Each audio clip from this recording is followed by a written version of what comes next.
So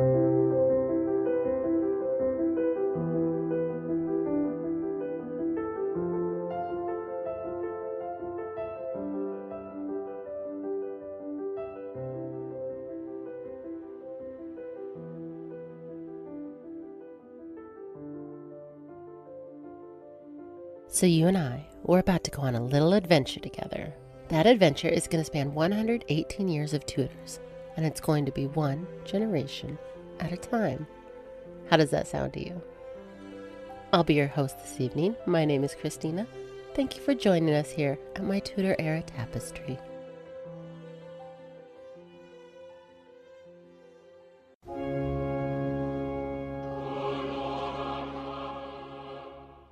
As the first pale light of January 1515 crept across the frost-rimmed gardens of Richmond Palace, Margaret Pole, Countess of Salisbury, stood at a high window in the Queen's privy chamber, a letter trembling slightly in her hand. The messenger from Dover had arrived before dawn, mud-spattered and breathless, bearing tidings that raced through the court's hushed corridors, like winter wind through bare branches.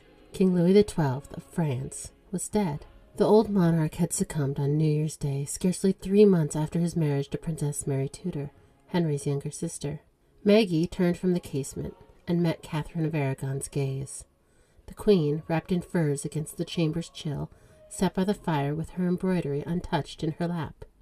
Catherine's face, always composed, betrayed a flicker of relief, mingled with sorrow for Mary, widowed so young and so far from home, for the fragility of alliances forged in pomp and peril, for the uncertainties that now swirled around the French crown.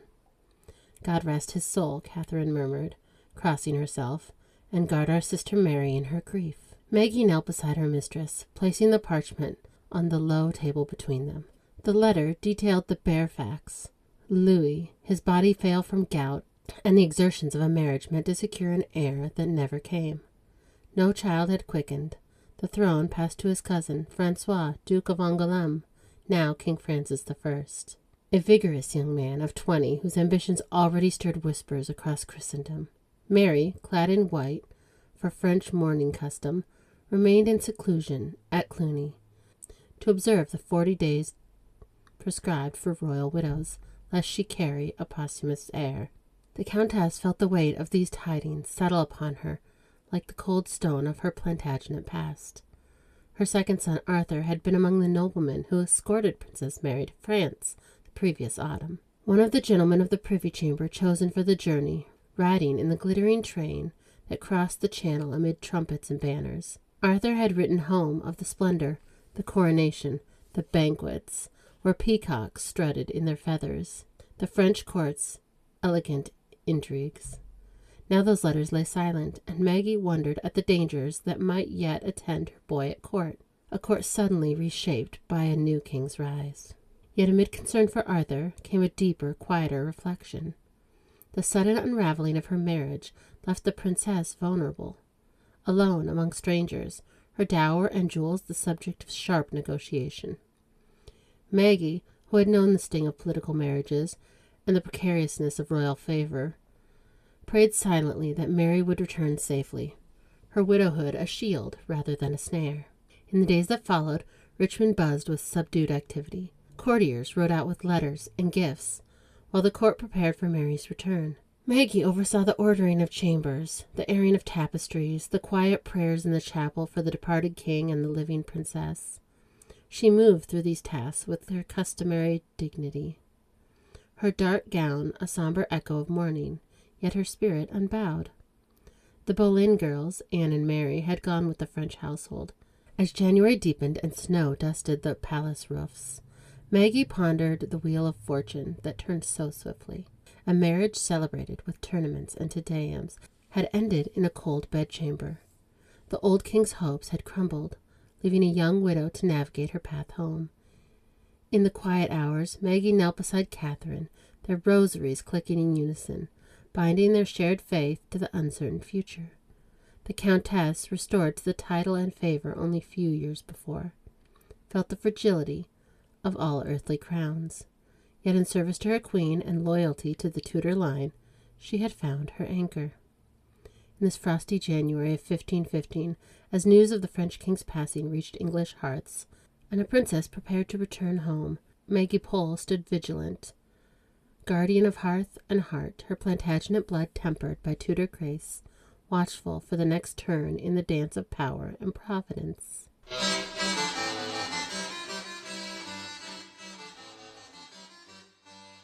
In the spring of 1515, Anne Boleyn's life was once again in upheaval.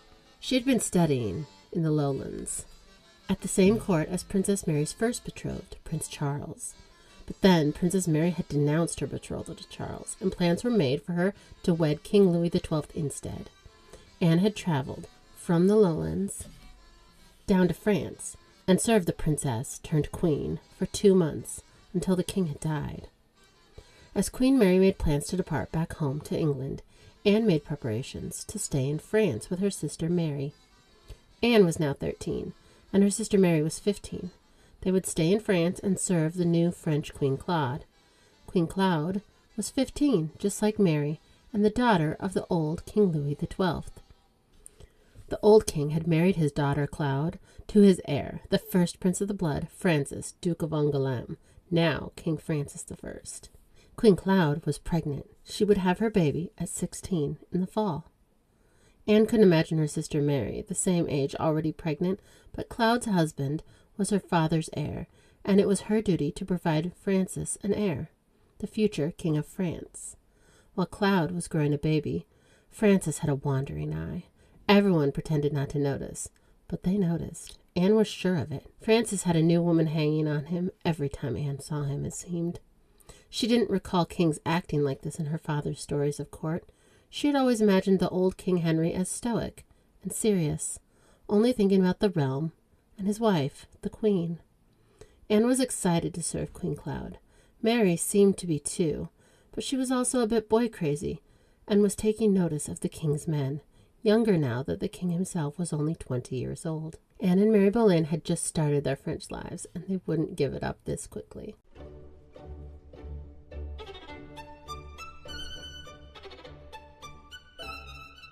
In the spring of 1515, the Parker household was reeling from the news. King Louis XII had died after a marriage of just a few months to England's Princess Mary. Jane Parker was only 10 years old, but that was old enough to appreciate the gravity of this news. Princess Mary was returning home, a widowed queen. Janie wondered who Princess Mary would be married to next, and when. There would be a mourning period before the planning could be made. Maybe Janie would be old enough to accompany and serve her at her next home. If Janie were 12, she thought she would probably be old enough to serve a princess. As she wandered through her family's orchards, she hoped that she would be a part of a grand royal house someday, and maybe run a manor house of her own, with a husband and children to care for. But first she would go to court and learn everything she could. She would be the one returning with stories that she had heard in the Great Hall, and that would be happening soon.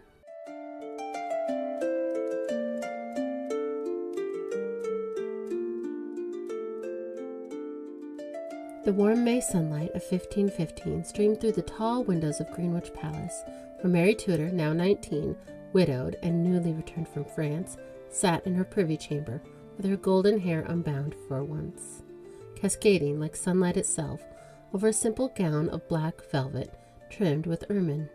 The palace hummed with familiar rhythms of spring, barges gliding on the Thames laden with fresh rushes and flowers, hawthorn blooming thick among the gardens, and the distant clamor of jousts and practice echoing from the tilt-yard where her brother and Henry reveled in his youth and strength. Mary had arrived back in England on the 2nd day of May, escorted by Charles Brandon, Duke of Suffolk, King Henry's closest friend, after a perilous crossing that carried not only the Dowager Queen, but also the weight of a clandestine vow. In Paris, in early March, they had spoken their promises before a handful of witnesses, including the indulgent King Francis I, in defiance of Henry's strict command that Brandon should not woo her. Mary had wept, pleaded, and prevailed. Brandon, torn between loyalty to his king and love for the princess, had yielded. The secret union, swift, fervent, born of months of longing and the terror of another forced marriage, had been followed by tense negotiations. Letters were flying between Paris and London. Wolsey's careful mediation, Mary's tearful insistence that she would wed no other. Henry, furious at the treasonous breach, had relented under the pressure of his affection for his favorite sister and his favorite companion, demanding instead a heavy fine, the surrender of her French jewels and plate, and half of her dower paid in installments. Now on or about the 13th of May, the palace prepared for a quieter ceremony than any royal wedding ought to be. No grand processions, no foreign ambassadors in splendor. The event was family, subdued, yet triumphant. In the privy chapel, hung with tapestries of spring hunts and blooming roses, Mary stood beside Charles before a priest, her hand steady in his as they renewed their vows in the presence of Henry VIII and Queen Catherine. King, broad-shouldered and resplendent, watched with a mixture of lingering sternness and reluctant fondness. Catherine, ever gracious, offered gentle smiles and prayers. Mary's heart, so long constrained by duty, beat freely now. She had known Louis XII only briefly, a kind but aged husband whose death had freed her. She had feared the French court would bind her anew to some continental prince, or that Henry would wed her to serve his shifting alliances. Instead, she had chosen love, to claim Charles, the man whose laughter had lightened her childhood, whose strength had steadied her in France. As the priest pronounced them man and wife once more, she lifted her eyes to meet her husband's, seeing in them the same quiet joy that warmed her own. The feast that followed was modest by court standards. No masks or tournaments proclaimed the match to the realm, but warm with familial grace. Henry raised a cup to his sister and her new duke, his voice carrying the old Tudor fire tempered by affection. To Mary, my beloved sister, and to Suffolk, my truest friend, may your days be long and your joys unshadowed. Gifts were exchanged, promises were made of future favor, the fine would be paid, the jewels would be returned, and the bond between king and couple was beginning to mend. In the evenings that followed, Mary walked the riverside gardens with Charles, her hand in his. She spoke softly of France, of Francis's sly encouragement, of the terror that Henry might cast them off. Yet now at Greenwich she felt secure, a duchess, not a queen, but beloved, free to build a life with a man she had chosen. Dreams stirred of children, of Suffolk halls filled with laughter, of visits to court where she might shine as the king's sister. After a long, hard spring and summer, Mary received somber news from her sister Meg. Meg had been declared as her son's regent by her late husband, King James V. Meg had remarried just as Mary had, but her late husband's will stipulated that Meg was only regent as long as she did not remarry. So a new regent was called in, the Duke of Albany, and the Duke of Albany, as the new regent, had requested that Meg surrender her sons to him. By remarrying, Meg had lost custody of both 3-year-old King James and 1-year-old Prince Alexander. Henry had been asking Meg to flee Scotland with her sons for some time now, but it was too late. Meg could still flee, but without her sons. And to complicate things more, Meg was quite pregnant with another baby from her new marriage to Archibald. How would she flee at 7 months pregnant?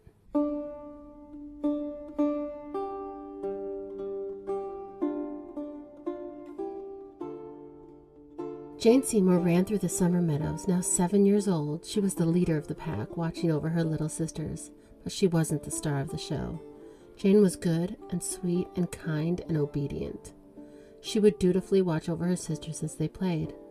Jane's formal education had started recently. She now studied languages and religion. She was unsure she could become the grand lady her parents were training her to be. Jane and her sisters would play at being ladies of the court, taking turns playing queen. Their 15-year-old brother Edward was at court, but it was English court now instead of French court. He had returned when King Louis had died, and he visited more often now, and told his sisters all about the things he had seen over in France.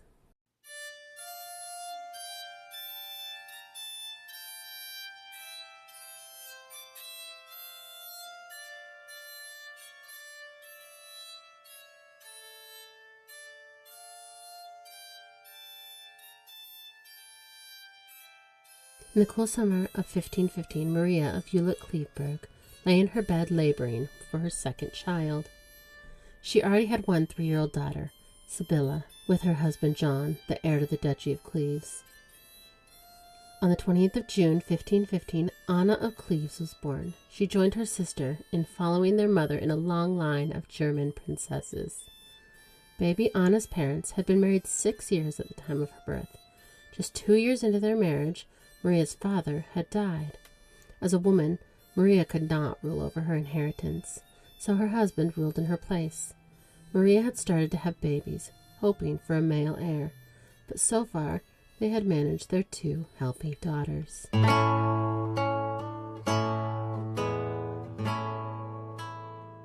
In the chill of autumn 1515, Catherine Parr was a blonde-haired 3-year-old. Her mother still assisted the queen. She was home more often now, having children. She had 3 children, 3-year-old Kat, 2-year-old William, and newborn Anne. Maud Parr had struggled to assist the queen during these pregnancies. Maud had 3 children, while the queen had lost 4. Maud's 3 children pulled her away from court more than previous years, but she had heard from Queen Catherine that a new baby was expected in early spring. Maud was thrilled. She wanted nothing more than for the queen to have as many children as she had wanted. But she was cautious with her hopes. The queen had lost 4 babies. Could this 5th baby survive and give the realm an heir?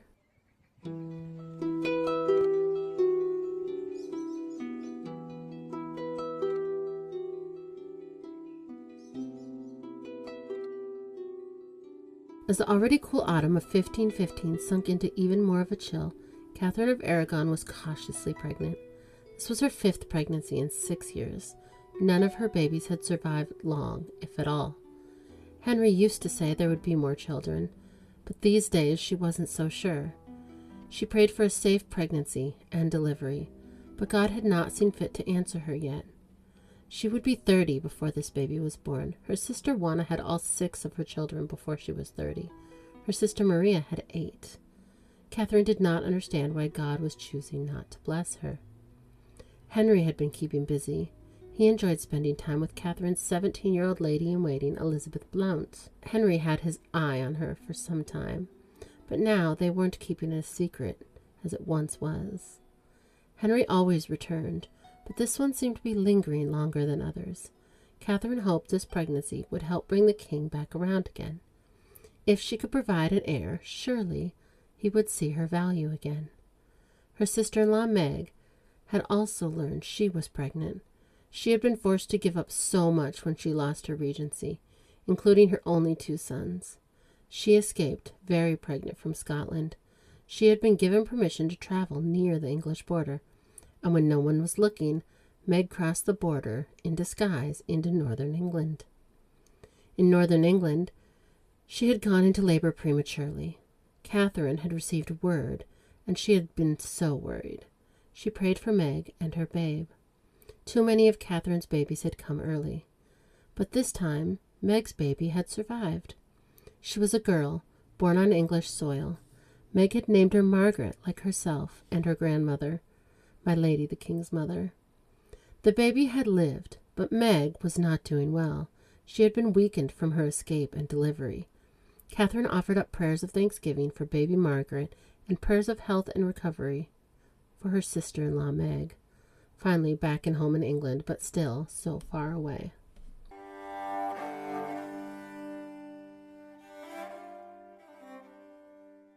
Margaret Tudor, Dowager Queen of Scots, was in England for the first time in a very long time.